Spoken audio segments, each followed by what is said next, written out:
क्या आप जानते हैं आपकी प्रवृत्ति क्या है? आप संकट के समय निर्णय कैसे लेते हैं?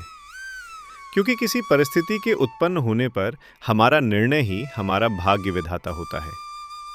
महाभारत के शांति पर्व में भीष्म जी प्राणियों के प्रवृत्ति का वर्णन करते हुए कहते हैं, अनागत विधाता च प्रत्युत्पन्न मतिश्चय द्वावेव सुखमेधेते दीर्घ सूत्रो विनश्यति। इस श्लोक का अर्थ एक छोटी सी कहानी से समझते हैं। एक छोटा सा तालाब था, जल भी थोड़ा ही था। इसमें कुछ मछलियां रहती थीं। इन्हीं में से 3 कार्यकुशल मत्स्य भी रहते थे। एक का नाम था अनागत विधाता, दूसरे का प्रत्युत्पन्नमति और तीसरे का दीर्घ सूत्री। ये तीनों हमेशा साथ साथ विचरने वाले और एक दूसरे के प्रिय मित्र थे। एक दिन कुछ मछली मारों ने उस जलाशय में चारों ओर से नालियां बनाकर अनेक द्वारों से उसका पानी आसपास की नीची भूमि में निकालना आरंभ कर दिया। जलाशय का पानी घटता देख संकट की संभावना समझकर अनागत विधाता मत्स्य ने अपने उन दोनों मित्रों से कहा, भाइयों, लगता है इस छोटे से तालाब में रहने वाली मछलियों पर संकट आ पहुंचा है। इसलिए शीघ्र ही हमें यहां से कहीं और चले जाना चाहिए, क्योंकि जो आने वाले संकट को उसके आने से पहले ही अपनी अच्छी नीति द्वारा समाप्त कर देता है, वो कभी प्राण जाने के संशय में नहीं पड़ता।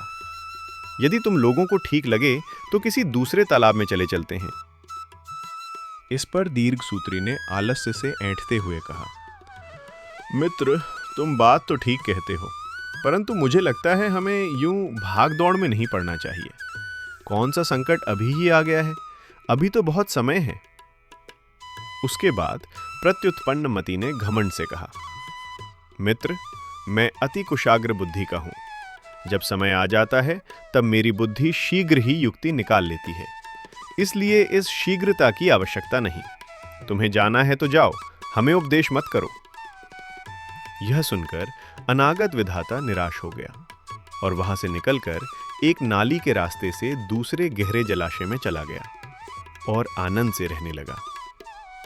कुछ ही समय बाद मछली मारों ने जब यह देखा कि जलाशय का अधिकांश जल बाहर निकल चुका है, तब उन्होंने अनेक उपायों द्वारा वहां की सब मछलियों को जाल में फंसा लिया। यह देखकर दोनों मित्र प्रत्युत्पन्नमति और दीर्घसूत्री संकट से घबरा उठे।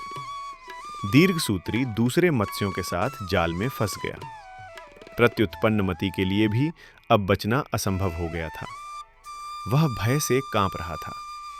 उसे रह रहकर अपने मित्र अनागत विधाता का कथन याद आ रहा था, किंतु अब जाल में फंसना तो निश्चित ही था।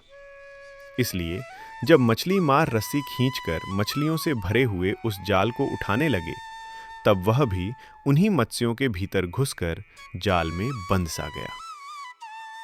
वो जाल मुख से पकड़ा जा सकता था, अतः उसकी तांत को मुंह में लेकर वो भी अन्य मछलियों की तरह बंधा हुआ प्रतीत होने लगा।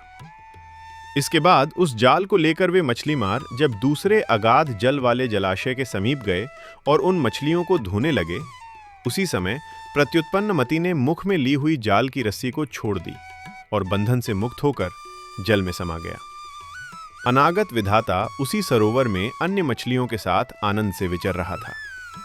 प्रत्युत्पन्नमति को देखकर उसने प्रसन्न होकर पूछा, मित्र, कुशल से हो? और दीर्घसूत्री, क्या आनंद में है? उसने दुखी होकर उत्तर दिया, हाँ मित्र, मैं कुशल से हूं, किंतु यदि युक्ति समय पर कार्य ना करती तो निस्संदेह मैं भी मृत्यु को प्राप्त हो गया होता। देखो ना, हमारा मित्र दीर्घसूत्री अपने आलस्य के कारण मृत्यु को प्राप्त हो गया। तुम्हारी नीति के अनुरूप चलते तो मैं तुम्हारी भांति सुख से जी रहा होता और हमारा मित्र जीवित होता। मैं स्वीकार करता हूं, तुम ही श्रेष्ठ हो। अतः मैं यह कह सकता हूं कि जो संकट आने से पूर्व ही समाधान पर कार्य कर ले, वह अनागत विधाता, और जिसे संकट आने पर ही कोई उपाय सूझ जाता है, वह प्रत्युत्पन्नमति। ये दो ही सुखपूर्वक अपनी उन्नति करते हैं, परंतु प्रत्येक कार्य में अनावश्यक विलंब करने वाला दीर्घसूत्री नष्ट हो जाता है, एवं परीक्षकारी युक्तश्च स सम्यगुपपादयेत् देशकालावभिप्रेतो ताभ्याम फलम अवाप्नुयात्। जो प्राणी सोच समझकर कार्य करने वाला तथा सतत सावधान रहने वाला है, वह अभीष्ट देश और काल का ठीक ठीक उपयोग करता है और उनके सहयोग से इच्छा अनुसार फल प्राप्त कर लेता है।